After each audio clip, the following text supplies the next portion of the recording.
In late 1938, physicists Otto Hahn and Fritz Strassmann accomplished the impossible. By bombarding uranium with neutrons, they split the atomic nucleus. When a single neutron strikes a heavy uranium-235 nucleus, it divides, releasing a massive burst of energy and 3 free neutrons. If those neutrons strike adjacent atoms, they cause an exponential compounding chain reaction capable of releasing city-leveling power. This method for mass destruction was now a proven reality, belonging to an expanding Nazi empire. The global scientific community panicked. Shortly after the discovery, Nazi Germany halted all exports of uranium from mines in occupied Czechoslovakia. The threat was so severe that physicists Leo Szilard and Albert Einstein drafted a direct warning. They urged the United States government to secure its own uranium supply and accelerate atomic research before Hitler could build a bomb. President Franklin D. Roosevelt read the letter and recognized the stakes. He authorized rapid, top-secret government funding to beat Germany to the weapon. This decision shifted quantum physics from a quiet academic pursuit into a high-stakes, government-funded weapons race. By September 1942, scattered academic research wasn't moving fast enough. The U.S. Army Corps of Engineers took control of the effort, creating the Manhattan Engineer District. They placed it under the command of General Leslie R. Groves. Groves was a military administrator. He prioritized industrial logistics, extreme security, and brute force execution over academic debates. To run the weapons design laboratory, Groves made an unlikely hire. He selected J. Robert Oppenheimer, a theoretical physicist tasked with managing brilliant, rebellious scientific minds in the remote New Mexico desert. Groves provided the security and logistics. Oppenheimer provided the scientific direction. This centralized, military-managed structure allowed thousands of specialists to coordinate their research under total secrecy, establishing a new framework for how large-scale government science would function. This map shows the geographical spread of the project's secret cities. Site X in Oak Ridge, Tennessee, Site W in Hanford, Washington, and the main lab, Site Y, in Los Alamos. The network required 130,000 personnel and a budget of $2 billion. The central engineering bottleneck was the fuel itself. Natural uranium consists almost entirely of uranium-238, which cannot sustain an explosive chain reaction.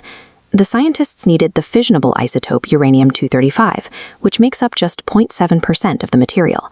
Isolating that material required a massive industrial complex at Oak Ridge. Giant electromagnetic separators, known as calutrons, stretched for miles, pulling the material apart atom by atom to isolate the uranium-235. Tens of thousands of young civilian women worked 24-hour shifts operating these complex machines. They were instructed only to keep the dials in the green zone, entirely unaware they were manufacturing fuel for an apocalyptic weapon. By early 1945, Nazi Germany had collapsed, but the brutal war in the Pacific raged on. Facing a potentially catastrophic mainland invasion of Japan, the scientists at Los Alamos worked frantically to finalize a workable weapon design. They assembled a highly complex plutonium implosion prototype, codenamed the Gadget, hoisting it to the top of a 100-foot steel tower in the remote New Mexico desert. On July 16th, at 5:29 a.m., the theory was put to the test.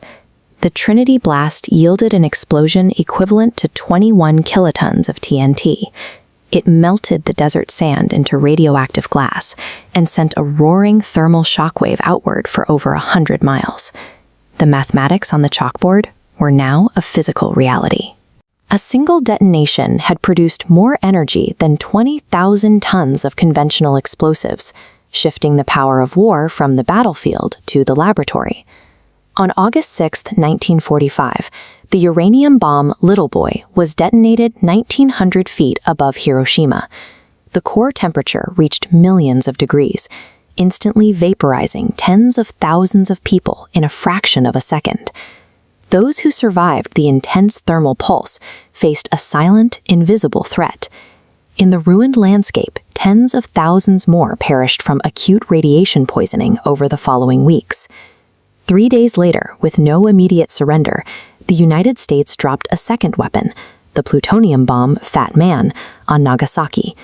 Soon after, the Japanese emperor accepted unconditional surrender. The bloodiest conflict in human history was over. But achieving that military victory required the intentional incineration of 2 urban civilian populations, leaving a profound and inescapable moral burden. Inside the scientific community, that burden caused deep psychological fracturing. Oppenheimer confessed that he felt he had blood on his hands, only to be harshly dismissed by President Truman, who fully embraced the country's new atomic military capability. The physics governing the atom could not remain an American secret. Aided by espionage leaks, the Soviet Union detonated its own atomic bomb in 1949, igniting a rapid global arms race. Within just a few years, both superpowers developed thermonuclear hydrogen bombs, thousands of times more powerful than the Hiroshima blast. A culture of existential dread settled over everyday life under the doctrine of mutually assured destruction. In just 1,000 days, the Manhattan Project organized an extraordinary amount of industrial and scientific capacity to end a world war. But the ultimate result of that engineering miracle was permanent. Humanity had built the machinery required for its own total extinction.